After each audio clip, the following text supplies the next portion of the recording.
저작권법 제25조 2항에 따라 학교 수업을 위한 저작물, 사진글, 그림, 영상 등은 본 사이트 안에서만 이용이 가능하며 이외의 공간에서 저작물을 공유 또는 게시하는 행위는 저작권법 위반에 해당될 수 있습니다. 이제 오늘의 본격적인 수업에 들어가 볼게요. 오늘의 주제는 논증이라고 합니다. 자, 논증이란 무엇인지 같이 한번 읽어볼까요? 여러 근거를 들어 자신의 주장이 참이라는 것을 증명하는 방법. 이것을 논증이라고 합니다. 쉽게 이야기하면요, 논리적으로 증명해내는 것이 논증이라고 할 수 있을 거예요. 그런데 이것을 왜 하는가? 네, 설득하기 위해서죠. 설득이라고 하는 것은 나의 주장을 근거를 들어 상대방이 납득할 수 있도록 하는 것입니다. 조금 딱딱하게 느껴지는데요. 주장 어떤 게 있을까? 여러분들 우리 지난주 금요일에 했던 정부반장 선거 생각나나요? 네. 이런 것도 우리가 주장과 근거라고 볼 수 있겠죠. 그 다음에 다양한 규칙들이 있을 거예요. 이것을 왜 지켜야 할까? 선생님 이거 바꾸면 안 될까요? 이렇게 하면 안 될까요? 여러분 이렇게 하면 더 좋지 않을까요? 라는 것들을 제안하는 건 역시 주장과 근거가 필요합니다. 그리고 집안에서 혹은 친구들과 가볍게 식사 메뉴 정하는 것도 주장과 근거라고 할 수 있겠죠. 그래서 이렇게 우리가 논증이라고 하는 것을 배우고 잘 사용할 수 있게 되면은요, 글을 읽을 때 이 글을 무조건적으로 받아들이는 것이 아니라 그 글이 왜 좋은 글이고 왜 맞는 글인지 비판적 읽기를 할 수가 있어요. 반대로 우리가 무엇인가 글을 쓸 때도 어때요? 그냥 무작정 우기는 것이 아니라 비판적 쓰기를 할 수 있겠죠? 말할 때도 마찬가지입니다. 우리가 일상생활에서 수많은 주장을 할 텐데 그 주장을 할 때 아무 말 대잔치, 일단 목소리는 크게 라고 하는 것이 아니라 나름의 근거를 가지고 비판적 말하기 듣기를 할 수 있게 됩니다. 그래서 우리는 이 시간에요, 논증에 대해서, 논증의 전략에 대해서, 방법에 대해서 알아보도록 하겠습니다. 자, 교과서는 176쪽을 펼쳐주세요. 우선 본문의 내용을 함께 보도록 하겠습니다. 생명을 불어넣는 마법사의 물, 함께 읽어보고 들어볼게요. 생명을 불어넣는 마법사의 물, 남창훈. 영국 왕립학회의 모토는 다른 사람의 얘기를 그대로 믿지 말라입니다. 탐구한다는 것은 사람들이 철석같이 믿고 있는 사실을 당연하게 받아들이지 않고 의심하는 일을 뜻합니다. 파스테르가 살던 시대, 사람들은 미생물이 저절로 발생한다고 믿었습니다. 권위 있는 학자들도 예외는 아니어서 이러한 믿음을 학설로 굳혀놓기까지 했습니다. 하지만 파스테르는 권위에 따르지 않고 실험을 통해 반론을 폈습니다. 파스테르는 멸균하지 않은 육즙은 발효되었지만 멸균한 육즙은 발효가 일어나지 않고 원래의 맛과 모습을 계속 유지한다는 사실을 알아냈습니다. 생명이 없는 육즙이 변형되어 생명체인 미생물이 발생하는 것은 불가능하다는 사실을 보여준 것이죠. 미생물이 무생물로부터 자연적으로 발생하는 것이 아니라 사람처럼 생명을 지닌 고유한 존재라는 사실을 입증했습니다. 의심은 마법사의 물과 같습니다. 의심하는 순간 죽어있던 진실이 생명을 얻고 살아나기 시작하니까요. 그렇다고 밑도 끝도 없이 의심만 해야 한다는 이야기는 아닙니다. 모두가 옳다고 주장하는 이야기라도 틀릴 수 있다는 사실을 잊지 말아야 한다는 것입니다. 우리 주위에는 당연한 상식이 되어 우리의 생각을 지배하고 있는 믿음들이 있습니다. 여러분은 텔레비전에서, 교과서에서, 어른들의 이야기에서 이를 하나둘씩 받아들입니다. 하지만 그 믿음이 모두 진실일까요? 자유낙하를 하는 두 물체 중 더 무거운 것이 더 빨리 땅에 떨어진다. 아리스토텔레스는 이렇게 주장하고 대부분의 사람은 이 주장을 별 의심 없이 받아들였습니다. 하지만 갈릴레이는 이 주장에 의문을 품었습니다. 그리고 여러 번의 실험으로 모든 물체는 그 무게와 관계없이 똑같은 속도로 자유낙하한다는 사실을 증명해냈습니다. 코페르니쿠스 역시 누구나 믿고 따르던 프톨레마이오스의 생각, 즉 우주의 중심이 지구라는 생각에 의심을 품었습니다. 그리고 지구가 태양을 중심으로 돈다는 지동설을 주장했습니다. 이처럼 탐구하는 것은 우리를 둘러싸고 있는 잘못된 믿음에 의심을 품고 새로운 가설을 세우고 실험으로 입증하여 그 잘못을 바로잡는 일을 뜻합니다. 이제 함께 본문 보도록 하겠습니다. 이 글은 영국 왕립학회의 모토는 다른 사람의 얘기를 그대로 믿지 말라입니다 라는 문장으로 시작하고 있어요. 모토라고 하는 것은 교과서에도 나와 있지만 살아나가거나 일을 하는 데 있어서 표어나 신조로 삼는 말을 이야기하죠. 가장 그 단체의 핵심적인 말이라고 할 수 있습니다. 이 말로 시작하는 이유는 뭐겠어요? 네, 맞습니다. 여기서 이야기하고 있는 글쓴이의 생각을 뒷받침해 줄 수 있도록 다른 말을 인용하고 있죠. 인용하는 이유는 뭐예요? 자신의 말에, 자신의 이야기에 신뢰성 혹은 객관성을 확보하기 위해서입니다. 자, 여기까지가 처음이에요. 1문단이 처음인데 글의 길이가 길지 않다 보니까 처음도 금방 나오죠. 처음 부분에서는 탐구한다는 것의 의미에 대해서 살펴보고 있습니다. 이제 본격적인 이야기를 할 건데요. 여기서는 여러 인물들이 나와요. 첫 번째 등장하는 인물은 파스테르입니다. 파스테르가 살던 시대에요. 미생물이 저절로 발생해 라고 하는 것이 일반적인 믿음이었어요. 하지만 파스테르는 권위에 따르지 않고 실험을 통해서 반론을 폈어요. 여러 실험을 통해서 미생물이 무생물로부터 자연적으로 발생하는 것이 아니라 사람처럼 생명을 지닌 고유한 존재라는 사실을 입증해냅니다. 사문단에서는요, 의심은 마법사의 물과 같습니다 라는 이야기를 하고 있어요. 네, 비유법을 사용해서 이야기를 하고 있죠. 왜 마법사의 물에 비유를 했는가? 의심하는 순간 죽어있던 진실이 생명을 얻고 살아날 수 있다라고 하는 거예요. 오히려 진실을 바라볼 수 있게 된다라고 하는 거죠. 그래서 결국은 모두가 옳다고 주장하는 이야기라도 틀릴 수 있다라는 사실을 잊지 말아야 한다라고 글쓴이의 주장이 등장하게 됩니다. 그리고 왜 제목을 이렇게 정했는지, 제목이 생명을 불어넣는 마법사의 물이죠. 왜 이렇게 제목을 지었는지를 이 4문단에서 알아볼 수가 있습니다. 그래서 5문단에서 보면요, 뭐라고 이야기하고 있어요? 하지만 그 믿음이 모두 진실일까요? 라고 이야기를 하면서 글쓴이가 이 글을 쓴 의도를 다시 한번 보여주고 있어요.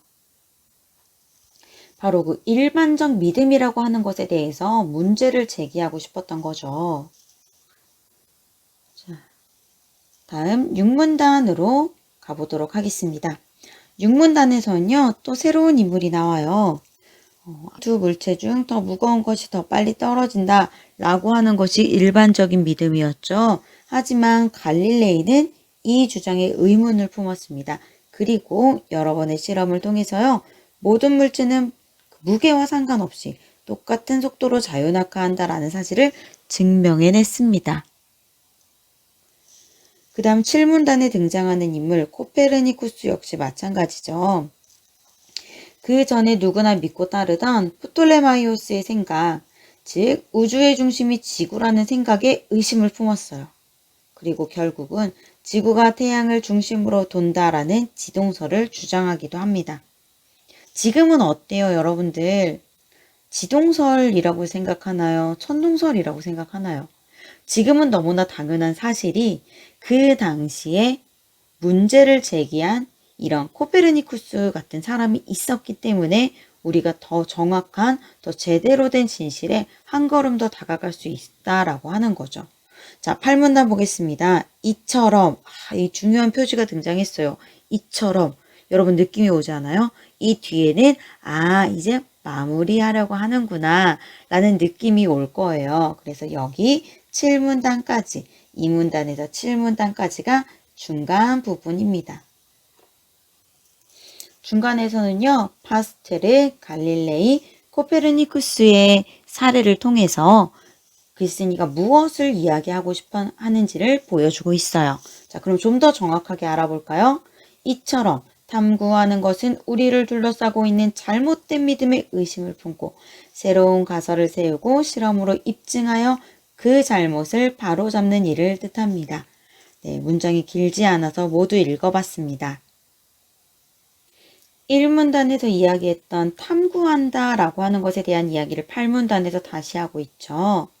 탐구하는 것은 그저 그렇게 당연하게 받아들이는 것이 아니라 다시 한번 의문을 품고 대상을 바라보는 것이다 라는 이야기를 하고 있습니다.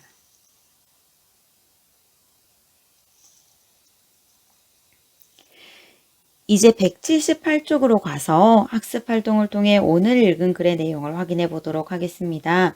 그런데 여러분, 받아쓰기 시간 아니잖아요. 그래서 우선은 여러분들이 한번 생각을 정리해 봤으면 좋겠고요.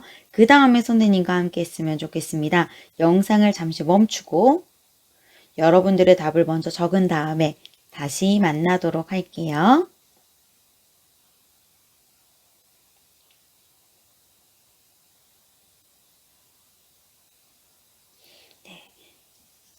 교과서 178쪽입니다. 여러분들의 답 먼저 적어봤나요? 설마 아직 안 적은 건 아니죠? 네, 아까도 이야기했지만 받아쓰기 하지 않았으면 좋겠어요. 그리고 선생님의 답이 꼭 정답이라고 할 수는 없습니다. 그래서 여러분들이 조금 더 자신의 답에 대해서, 자신의 생각에 대해서 확신까지는 아니더라도 좀 더 자신감을 가졌으면 좋겠고요. 선생님이 이야기해 주는 것과 정말 영 딴판의 이야기가 아니라면요. 선생님이 이야기하는 것들은 거기다 보충해 줬으면 좋겠어요. 자, 그러면 178쪽 글의 구조 알아보도록 하겠습니다.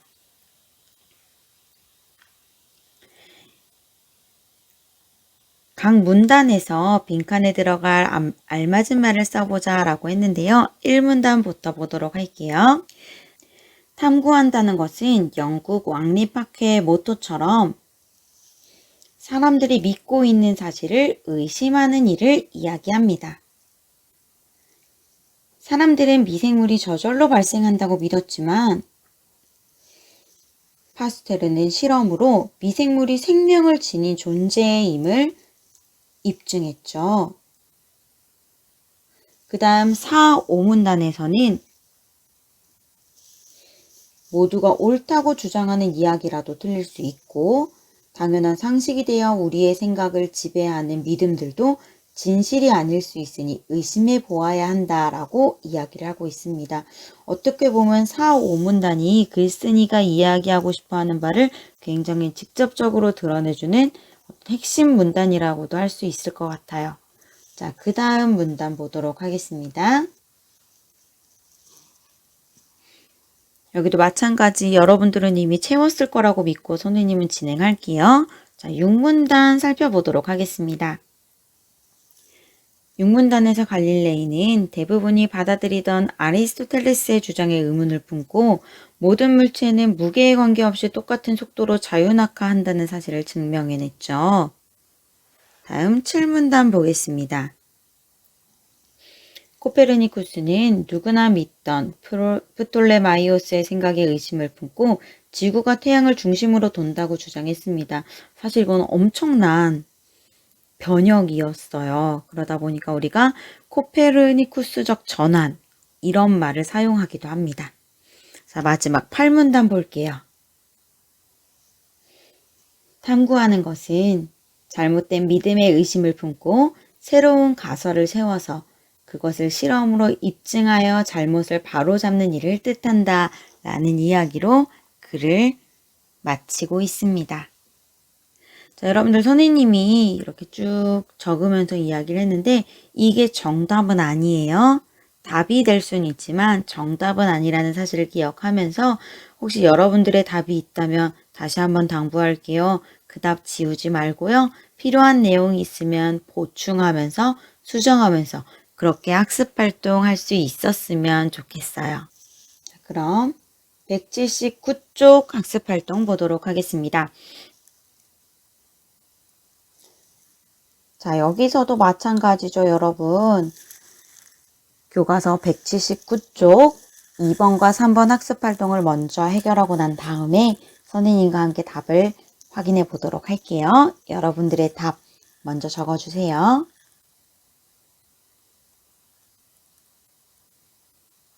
다음 설명을 바탕으로 하여 이 글에 쓰인 논증 방법을 파악해보자. 자, 여기서 뭐라고 이야기를 하고 있냐면요. 논증이란 근거를 들어 주장이 참임을 증명하는 것이다 라고 논증이라는 말에 정의를 내리고 있습니다. 대표적인 논증 방법으로 두 가지를 이야기하고 있는데요. 귀납 논증을 이야기하고 있고요. 그 다음에 연역 논증에 대해서 이야기를 하고 있어요. 자, 귀납 논증이라고 하는 것은 무엇인가? 구체적인 여러 사례들에서 일반적 사실을 이끌어내는 거죠. 연역 논증은요, 이와는 반대로 일반적인 원리를 먼저 이야기하고요. 그것에 대해서 구체적 사실을 다루는 것이 연역 논증입니다. 귀납 논증과 연역 논증에 대해서는요, 다음 시간에 조금 더 자세히 보도록 할게요. 자, 그러면 여기까지만 들었을 때 이 글은 이 생명을 불어넣는 마법사의 물이라고 하는 글은 귀납법을 사용했을까요? 연역법을 사용했을까요? 다시 한번 글의 내용을 떠올려 볼까요? 네, 세 인물의 이야기를 했죠. 파스테르와 그리고 갈릴레이와 그리고 코페르니쿠스에 대한 이야기를 하고 나서 자신이 생각하는 탐구한다는 것의 의미와 더불어 우리가 알고 있는 일반적인 믿음을 그대로 믿는 것이 아니라 우리는 계속 의심해야 된다라고 하는 이야기를 끌어내고 있습니다. 그럼 이 글에 쓰인 논증 방법은 무엇인가요? 네, 맞아요. 귀납 논증을 사용하고 있습니다. 이 글에 쓰인 논증 방법은 귀납 논증이에요. 선생님은 그 이유를 한번 이렇게 정리해 봤습니다. 왜냐하면 구체적인 과학자들의 사례를 통해서 그 사례에서 결론을 이끌어냈기 때문이야. 한번 여러분들도요, 여러분 나름의 답을 정리해 봤으면 좋겠어요. 이미 한 거지만요, 3번. 한번 글의 구조를 정리해 보도록 하겠습니다.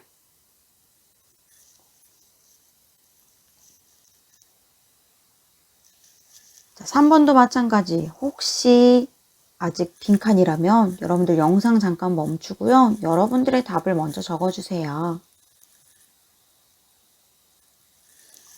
같이 한번 보도록 하겠습니다. 자, 우리 방금 봤던 거 그대로 여기다 정리해주면 되겠어요. 근거 1은요. 파스테르의 사례였죠. 그리고 근거 2와 근거 3은 각각 갈릴레이와 코페르니쿠스의 사례였습니다. 자, 그러면은 이러한 근거들을 가지고 글쓴이가 하고 있는 주장은 무엇인가요? 선생님은 이렇게 정리해 보았어요. 모두가 옳다고 생각하는 일반적 믿음, 당연한 상식도 의심해 봐야 한다. 여러분들은 어떻게 정리했을까 궁금하네요. 지난번에 함께 살펴봤던 논증 한 번 더 보도록 하겠습니다. 논증의 정의 같이 읽어볼게요. 여러 근거를 들어 자신의 주장이 참이라는 것을 증명하는 방법. 참이라는 것을 왜 증명해야 할까요? 네, 상대가 내 주장을, 내 의견을 받아들이도록 하기 위해서죠. 내 주장을, 내 의견을 받아들이도록 하는 것. 이것을 우리는 다른 말로 설득이라고 합니다. 그래서 논증을 한마디로 이야기하면 논리적 증명이라고 했고요. 논증의 목적은 설득. 그래서 그 안에는 주장과 근거가 있다라는 이야기를 지난번에 나눠봤어요. 그래서 논증 방법 두 가지 살펴봤었죠. 네, 귀납과 연역이 있습니다. 귀납과 연역 개념 한번 보도록 할게요. 귀납, 이거 좀 일부러 맞춘 걸까요? 네, 귀납인데요. 네, 구체적 사실에서 일반적 원리나 사실을 이끌어내는 논증 방법을 귀납이라고 합니다. 자, 그 다음에 연역 볼까요? 연역. 네, 일반적 원리나 법칙에서 구체적 사실을 이끌어내는 논증 방법. 자, 이런 게 여러분들 기억법 중에 하나예요. 그래서 공통점을 찾아서 이것들은 정의이기 때문에, 뜻이기 때문에, 그리고 개념어이기 때문에 여러분들이 외워야 할 필요도 있죠. 그래서 귀납 다시 한번. 구체적 사실에서 일반적 원리나 사실을 이끌어내는 논증 방법이라고 했습니다. 자, 그리고 연역은요, 일반적 원리나 법칙에서 구체적 사실을 이끌어내는 논증 방법이라고 했습니다. 자, 귀납 한번 먼저 같이 볼까요? 자, 귀납. 나비는 알을 낳는다. 매미도 알을 낳는다. 나비와 매미는 곤충이다. 아하, 그러면 곤충은 알을 낳겠구나. 라고 이야기를 하고 있습니다. 자, 그럼 보세요. 여기서는요, 각각 구체적인 사례들이 모여요. 그런데 여러분들, 우리가 모든 경우를 살펴볼 수 있을까요? 사실 그렇지는 않아요. 그래서 여기에서 사례가 많아질수록 그것이 참일 가능성이 높아집니다. 자, 여기서 하나 용어 또 기억했으면 좋겠는데요. 여러분, 개연성이라고 하는 용어 기억해 주세요. 개연성이라고 하는 것은요, 그럴만한, 그럴듯한 정도의 개념으로 이해하면 좋겠습니다. 그래서 우리가 그 말에 맞는 모든 케이스들을, 모든 사례들을 살펴볼 수는 없지만, 사례가 많아질수록 그것이 참일 만하다, 참일 듯하다 라는 의미에서요, 귀납 논증과 함께 개연성이라고 하는 단어도 함께 기억했으면 좋겠어요. 자, 그 밑에 설명도 나와 있죠. 개별적 사례로부터 이끌어낸 주장은 모든 사례가 아니기 때문에 완전히 참이라고 하기는 어려워요. 그래서 사례가 충분할수록 논증이 타당할 가능성 역시 높아진다라고 하는 거 기억해 주세요. 자, 연역 볼까요?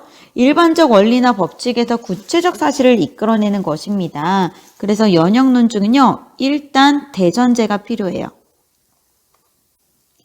자, 그래서 대전제가 참일 때, 이게 일반적인 원리 참일 때는요, 그 안에 속하는 또 하나의 케이스를 우리가 살펴보게 된다는 거죠. 네, 커다란 이것이 참이기 때문에 이 안에 있는 것도 참입니다. 아까 귀납 논증할 때 개연성이라는 단어를 기억하라고 했죠. 자, 이때는 여러분들이요, 필연성이라는 단어도 기억을 해봤으면 좋겠어요. 필연성. 네, 필수적으로 꼭 그렇게 된다라고 하는 거죠. 연역 논증은요, 전제가 참이면 결론도 참이에요. 자, 결론의 내용이 근거에 포함되어 있기 때문에 근거로 제시된 일반적 원리가 참이면 결론은 언제나 참이다라고 하는 거죠. 그래서 참인 대전제를 사용하는 3단 논법. 네, 이게 바로 가장 대표적인 3단 논법의 예입니다. 모든 인간은 죽는다. 소크라테스는 인간이다. 그러므로 소크라테스는 죽는다. 근데 여러분, 연역 논증은 어때요? 와, 몰랐네? 라는 느낌이 드시나요? 아마 그렇지는 않을 거예요. 그래서 연역 논증은 뭔가 새로운 원리나 사실을 밝혀내지는 못합니다. 다만 개별적이고 구체적인 사실을 증명하는데, 봐봐 정말이지? 그럴 것 같지? 그렇다니까 라는 이야기를 할 때 주로 사용되는 것이 연역법이 되겠습니다. 다른 교과서에서 귀납 논증과 연역 논증의 예를 든 게 있어서 한번 소개해 보도록 할게요. 자, 먼저 귀납 논증입니다. 금붕어는 아가미로 숨을 쉽니다. 그쵸? 네, 송사리도 아가미로 숨을 쉽니다. 아, 그러므로 모든 물고기는 아가미로 숨을 쉽니다. 이건 어때요? 네, 각각 물고기의 사례들을 보면서 이제 거기에서 하나의 일반화된 말을 끄집어낸 거죠. 자, 그럼 이 같은 소재를 가지고 연역 논증을 한번 해보도록 하겠습니다. 반대로 갈 수 있을 거예요. 자, 연역 논증은 여기 오른쪽 위에 한번 써볼까요? 자, 물고기는 아가미로 숨을 쉰다. 금붕어는 물고기다. 그래서 금붕어도 아가미로 숨을 쉴 것이다. 이건 어때요, 여러분들? 먼저 전제하고 있죠. 먼저 어떤 원칙, 규칙, 법칙 이런 것들을 이야기를 하고 있습니다. 그래서 이렇게 귀납과 연역 같은 경우에는 서로 어떤 화살표의 방향이 조금은 반대라고 생각해도 이해하기 쉬울 것 같아요. 물론 더 깊이 들어가게 되면은 좀 더 세부적인 내용이 있지만요. 오늘은 이 정도 수준까지 이해하고 넘어가 보도록 하겠습니다. 이제 학습활동 같이 보도록 할게요. 학습활동 어디를 펼치냐면요. 교과서 180쪽 보도록 하겠습니다. 김병수의 감정은 언제나 옳다라는 책의 한 대목인데요. 같이 보겠습니다. 지금 내 앞에 존재하는 것과 싸우는 것만큼 비생산적인 것이 없습니다. 자, 지금 내 앞에 있는 것과 싸우는 거는 별 큰 의미가 없다라고 이야기를 하고 있네요. 나를 둘러싼 모든 사람은 그 나름의 존재 이유가 있으므로 내가 뭐라고 해도 사라지지 않습니다. 사람들은 나의 삶에 초대된 것입니다. 쫓아내려고 할수록 힘만 점점 더 빠집니다. 라고 하면서 여기서 인간관계에 대한 이야기를 하고 있습니다. 자, 그런데 이후부터는 조금 달라져요. 나는 내 인생 버스를 운전하는 기사입니다. 버스를 운전하다 보면 약간 성가시게 구는 사람, 험악한 사람도 타기 마련이지요. 그게 싫다고 이런 사람들을 쫓아내는 데만 신경 쓰다 보면 버스는 제대로 굴러가지 못합니다. 라고 이야기를 하고 있어요. 사람들을 쫓아내는 데만 몰두하면 어느새 엉뚱한 곳으로 가버립니다. 라고 마무리를 짓고 있네요. 자, 그래서 인간관계에 대한 이야기를 하다가 갑자기 버스 운전에 대한 이야기를 하고 있죠. 그런데 여러분, 첫 문장과 마지막 문장 볼까요? 지금 내 앞에 존재하는 것과 싸우는 것만큼 비생산적인 것은 없습니다. 사람을 쫓아내는 데만 몰두하면 어느새 엉뚱한 곳으로 가버립니다. 매끄럽게 이어지지는 않지만 어떤 비슷한 이야기, 같은 이야기를 하고 있다는 느낌 들지 않나요? 이 글의 글쓴이가 주장하는 바가 무엇인지 말해보자 라고 했는데요. 지난번에도 선생님이 강조했을 겁니다. 우리는 이 시간에 받아쓰기를 하기 위해 있는 것이 아니다 라고 하는 것을. 조금 어색해도 괜찮고요. 조금 서툴러도 괜찮은 것 같아요. 여러분들이 이미 많은 것을 다 잘할 줄 안다면 이곳에 있을 필요가 없겠죠. 그래서 나의 생각을 표현해 가면서 지금은 조금 거칠어 보일지도 모르겠지만 그 표현을 가다듬으면서 그렇게 정돈되어 가는 것을 우리가 경험했으면 좋겠습니다. 자, 설명이 길었어요. 우선은 여러분들의 답을 한번 적어보도록 하겠습니다. 여러분들의 생각을 자유롭게 적고요. 영상은 잠깐 멈춰주세요.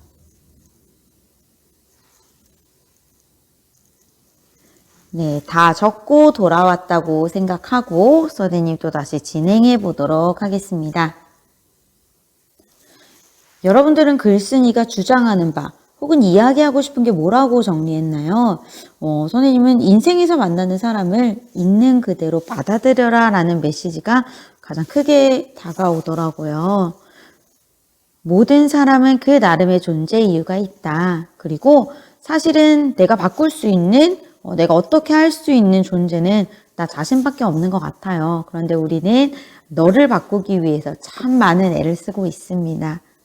자, 여러분들은 어떤 생각을 했는지도 궁금한데요. 네, 정말 생뚱맞은 게 아니라면 여러분 것들 그대로 두시고요. 선생님의 이야기는 정답이 아닙니다. 자, 그럼 그 다음 2번 넘어가 보도록 하겠습니다. 다음 설명을 참고하여 이 글의 논증 방법과 구조를 파악해보자.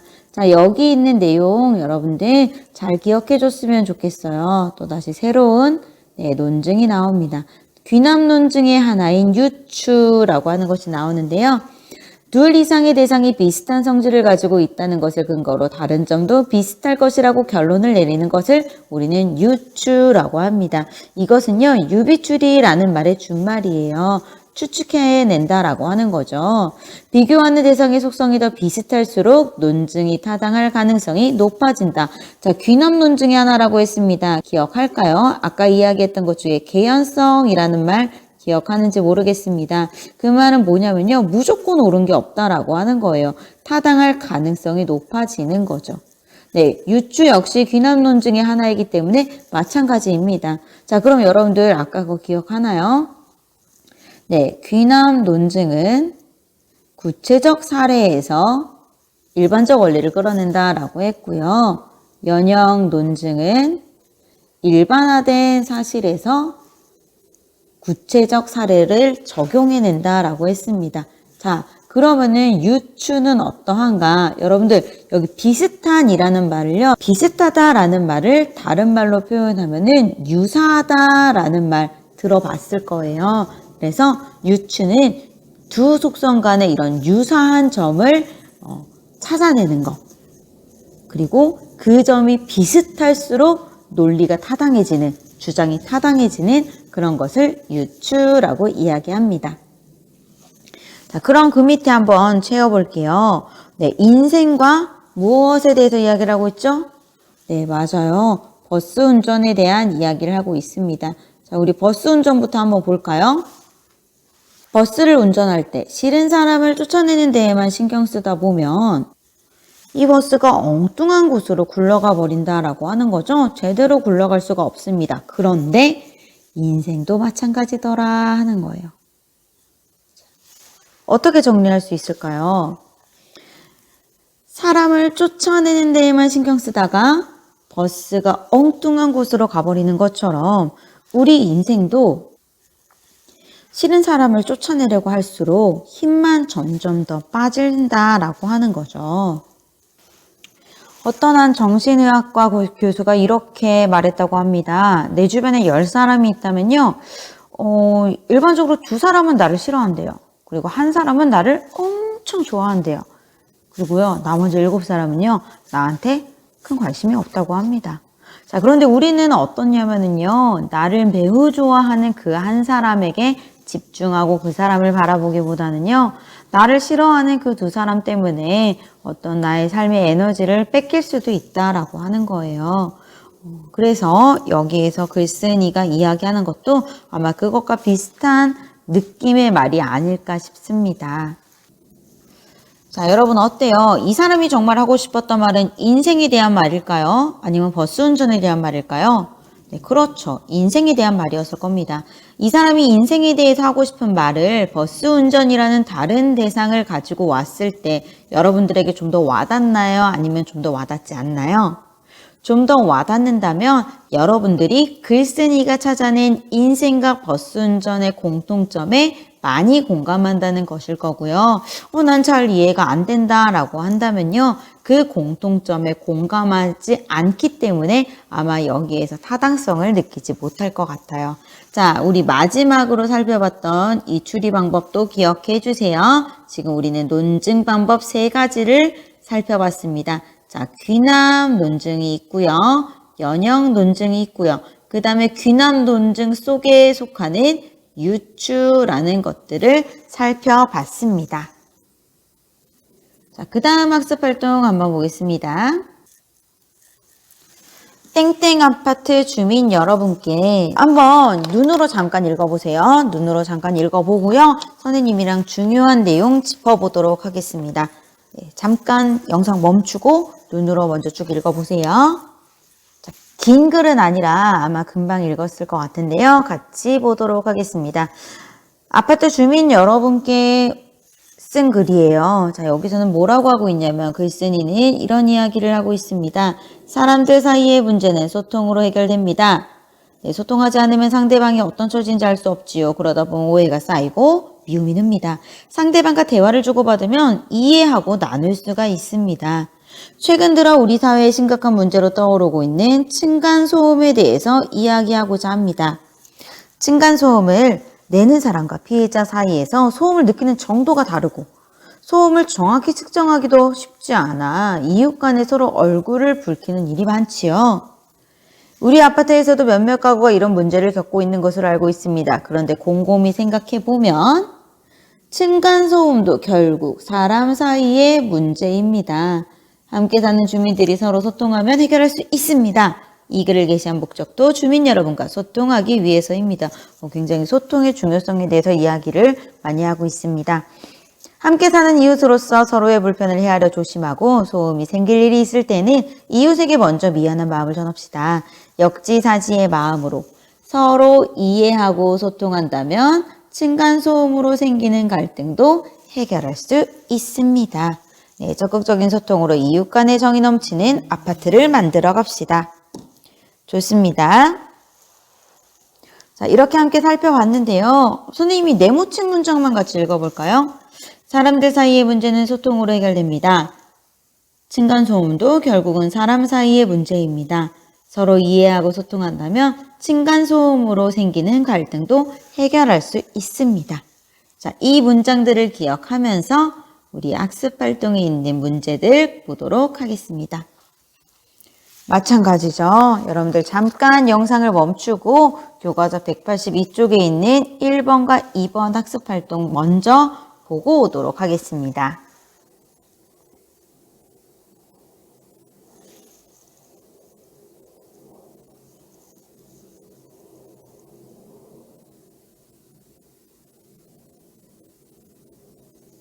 작성하고 왔나요?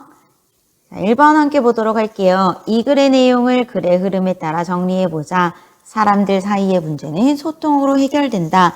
라는 말로 시작하고 있습니다.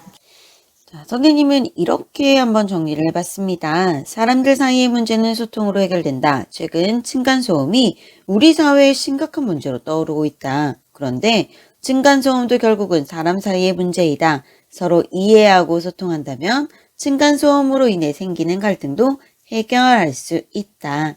조금 보기 편하게 문장 단위로 이렇게 띄어 썼는데요. 한 편의 글로 좀 더 보기 좋게 만들려면 이렇게 올려서 하나의 문단으로 만드는 것도 괜찮을 것 같아요. 자, 여러분도 한번 여러분들의 답을 확인해보고 정리해봤으면 좋겠습니다. 그런데 아마 지난번 시간에 봤던 것처럼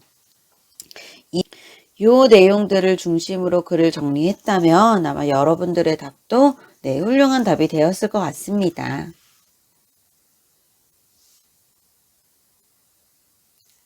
자, 그럼 182쪽 2번 한번 보도록 하겠습니다. 이 글에 쓰인 논증 방법을 설명해보고 이를 바탕으로 하여 결론을 이끌어내는 과정을 파악해보자. 우리 지금 세 가지 알고 있죠? 세 가지 뭐였습니까? 귀납 논증, 그리고 연역 논증, 그리고 유추는 귀납에 포함되는 거라고 했지만 이렇게 우리 세 가지에 대해서 이야기를 해봤는데 여기에는 뭘까요? 자, 이미 여러분들이 답을 썼을 거라고 생각해요. 한번 내 답이 맞는지 확인하면서 선생님의 이야기 들어볼게요. 선생님은 이렇게 한번 정리해봤습니다. 이 글에 쓰인 논증 방법은 연역이야. 왜냐하면 일반적 원리를 먼저 제시하고 일반적 원리, 사람 사이의 문제는 소통으로 해결할 수 있다라는 좀 더 큰 주제를 제시하고 구체적 사례인 층간소음에 적용했기 때문이야. 이 글에 쓰인 논증 방법은 일반적 원리를 먼저 제시하고 구체적 사례를 제시한 연역에 해당합니다. 자, 여러분들도 나름의 답을 적었을 텐데요. 여기서 또 한 가지 봤으면 좋은 건 이거예요. 왜냐하면 때문이야. 이어주는 말들에 어울리는 말들로 문장을 마무리할 수 있었으면 좋겠습니다. 자, 그럼 그 다음 밑에 있는 것도 한번 채워볼까요? 여기 보이면 대전제, 소전제, 결론이라고 나와 있죠. 이게 연역 논증의 하나의 틀이라고 보시면 되겠습니다. 자, 사람들 사이의 문제는 소통으로 해결된다. 층간소음 문제도 사람 사이의 문제다. 따라서 층간소음 문제는 소통으로 해결할 수 있다 라고 정리를 했습니다. 자, 대전제가 있고 그 안에 소전제가 있어야지 이 대전제가 참이면 소전제도 참이 될 수가 있겠죠. 그래서 이 전제 사이의 관계도 여러분들이 함께 보면서 연역 논증에 대해서 생각해 보면 좋겠습니다. 그 다음 183쪽에 3번 문제가 있어요. 이 3번 문제는 따로 보지는 않겠습니다. 주장을 펼치는 방식이 타당한지 판단해보자 라고 했는데 사실은 여러분들 보면은 방식에는 큰 문제가 없거든요. 근데 여기서 중요한 거는 뭐냐면 이 대전제의 내용이 참이냐, 이게 중요할 것 같아요. 네, 그래서 방식에는 큰 문제가 없고요. 내용에 대해서 우리가 동의할 수 있느냐, 합리적이냐 이런 부분이기 때문에 3번 문제는 하지 않고 자, 그 밑에 있는 것을 보도록 하겠습니다. 아까 봤던 표인데 자세히 보면 조금 달라진 게 있습니다. 여기 유추가 추가가 되었어요. 네, 오늘 했던 내용 정리하고 마무리해 보도록 하겠습니다. 지금 귀납과 연역과 그리고 유추에 대해서 살펴봤는데 귀납, 네, 구체적 사실, 네, 이렇게 크게 썼어요. 구체적 사실에서 일반적 원리나 사실을 이끌어내는 논증 방법. 귀납은요, 이렇게 여러 가지 특수하고 네, 구체적인 사례들, 여러 가지 특수하고 구체적인 사례들에서 하나의 일반적인 원리를 끌어내는 거예요. 반면에 연역법은 일반적이고 추상적인 원리에서 어떤 구체적인 사례로, 특수한 사례로 적용해 나가는 그런 과정입니다. 그렇다면 유추는 어떤 것인가? 두 대상 사이에 공통점이 있죠? 그러면은 다른 속성도 비슷할 거야 라고 이야기하는 것. 이게 바로 유추가 되겠습니다. 예를 들어 두 대상 사이에 A가 똑같아. B가 똑같아. 그렇다면 내가 이야기하고 싶은 C도 동일하겠지? 라고 보는 게 유추예요. 그래서 서로의 어떤 비슷한 유사성 가지고 유사한 점을 가지고 추론을 전개해 가는 것. 유비추리. 그래서 유추라고 보시면 되겠습니다. 논증 방법을 파악하며 읽는 것에 대해서 이야기를 나눠보려고 하는데요. 어떻게 읽어야 하는가? 우선 글의 주장과 근거를 찾아 글쓴이가 무엇을 말하고자 하는 바를 파악해 봅니다. 그리고 주장과 근거를 찾았으니까 그 사이에 어떤 관계인지, 예를 들어 이거죠. 구체적 사실을 통해서 일반적인 원리로 가는지, 일반적 원리에서 구체적 사실로 가는지, 혹은 어떤 다른 두 대상에 대해서 이야기하는지. 여러분 어때요? 첫 번째 건 귀납, 두 번째 건 연역, 세 번째는 유추라고 하는 게 조금 느낌이 오시죠? 네. 그래서 이렇게 연상할 수 있도록 연결지어 주는 것도 좋은 학습법입니다. 그 다음 논증 방법을 중심으로 글의 전개 방식이나 구조를 파악하면서 읽습니다. 사용된 논증 방법의 타당성을 따져 비판적으로 이해하는 거예요. 자, 이러한 과정을 통해서 결국은 어디로 가느냐? 비판적으로 이해하기까지 나아가야 된다라고 하는 거죠. 마침 우리가 함께 읽었던 글의 내용도 무엇이에요? 의심하라 라고 하는 거죠. 교과서에 실린 글이 다 옳을까요? 선생님이 하는 말은 다 옳을까요? 우리가 모든 것에 어깃장을 놓을 필요는 없지만요. 가끔 이유 있는 딴지를 걸어보는 정도는 필요할 것 같아요. 논증 방법을 파악하며 읽었을 때 효과에 대한 이야기입니다. 글의 전개 방식이나 구조를요, 체계적으로 이해할 수 있고 글쓴이의 주장이 타당한지 판단하며 읽을 수 있습니다. 글의 내용을 비판적으로 이해할 수 있어요. 그래서 이 논증 방법 왜 아는가? 우선은 읽기에서 필요하고요. 그 다음에 읽을 줄 아는 사람은 쓰기에서도 사용할 수 있겠죠. 말하기 듣기에서도 아마 충분히 활용할 수 있을 거예요. 이제 교과서를 펼쳐보도록 하겠습니다. 두 편의 광고를 통해서 광고에 쓰인 논증 방법을 찾아보려고 하는데요. 교과서 페이지는 184쪽이에요. 자, 첫 번째 광고 함께 보도록 하겠습니다. 우선 내용을 볼게요. 예약은 약속입니다. 아, 예약했는데 못 가시나요? 예약 취소 전화해 주세요. 예약이 변경되면 연락해 주세요. 지키지 못한 예약 때문에 누군가 피해를 입을 수 있습니다. 책임 있는 소비자 행동이 행복한 세상을 만듭니다. 자, 이렇게 크게 세 부분으로 있고 여러 이미지들이 있는데요.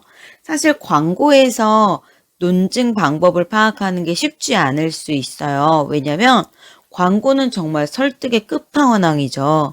그러다 보니까 필요한 것들을 여러 가지 사용합니다.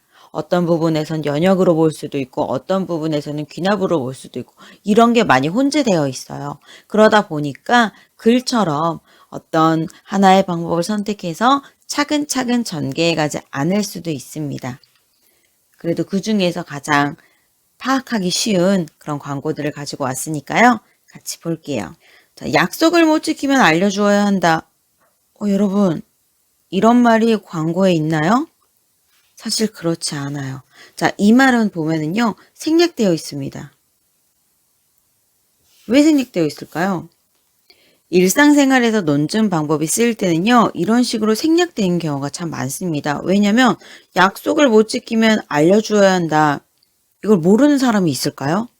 모르는 사람을 우리는 몰상식하다, 개념이 없다 라고 이야기를 하죠. 그래서 물론 이것까지 친절하게 알려주면 좋겠지만요. 우리가 일상생활에서는 누구나 당연히 알 법한 것들은 어떤 상식이나 기본적인 개념들은 생략하는 경우가 많다는 것도 여러분들이 감안하고 봤으면 합니다. 자, 약속을 못 지키면 알려주어야 한다. 그런데 예약은 약속이네요. 그렇기 때문에 예약이 변경되면 전화를 해주어야 합니다. 자, 이렇게 정리하고 보니까 여러분들 어때요? 이 광고에서 쓰인 논증 방법은 그렇죠. 연역입니다. 오늘은 선생님이 그 깜빡깜빡하는 거 안 했어요. 대신 여러분들이 하면서 같이 좀 입을 열어서 했으면 좋겠어요. 물론 혼자 집에 있거나 가족과 함께 있거나 할 텐데요. 오늘은 여러분들의 입을 좀 많이 열었으면 좋겠다는 생각이 듭니다. 선생님 큰애가 지금 학생이 되었어요. 선생님이 이런 이야기를 했습니다. 유나야, 엄마가 정말 학교에서 좋아하는 학생들한테만 이야기해 주는 건데 학교에 가면 선생님이랑 눈을 많이 마주치면 공부를 잘할 수 있어 라고 이야기를 했어요. 이것을 지금 이야기하는 이유, 이 영상을 보고 있는 여러분들이 선생님이 애정하는 아끼는 학생들이기 때문입니다. 교실에서도 마찬가지고 원격 수업도 마찬가지예요. 물론 원격 수업에서는 우리가 눈을 마주치기가 어렵죠. 그만큼 여러분들이 선생님들이 만든 여러 소통 창구들을 잘 이용했으면 좋겠고요.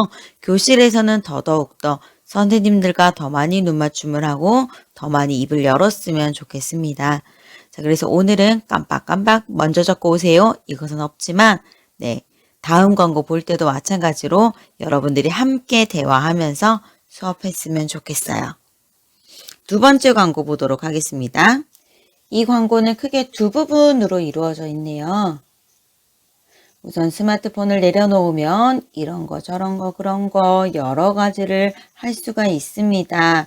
라고 하는 부분으로 이루어져 있고요. 그리고 그 밑에 스마트폰을 멈추면 따뜻한 즐거움이 시작됩니다. 고개 들어요 대한민국이라고 문구가 나와 있어요. 자, 이것도 한번 정리해 보도록 하겠습니다. 이 광고는 두 부분으로 이루어져 있다고 했죠. 스마트폰을 멈추면 따뜻한 즐거움이 시작된다 라는 이야기를 하기 위해서 이 광고에서는 그 앞에 어떤 이야기를 하고 있나요? 네, 그렇죠. 스마트폰을 내려놓으면 많은 것을 할 수 있습니다 라고 이야기하면서 굉장히 여러 가지 예를 들고 있습니다. 자, 이때 나에 쓰인 논증 방법은 네, 맞아요. 귀납입니다. 여러 구체적인 사례를 통해서 말하고 싶은 것들, 결론을 이야기하고 있죠.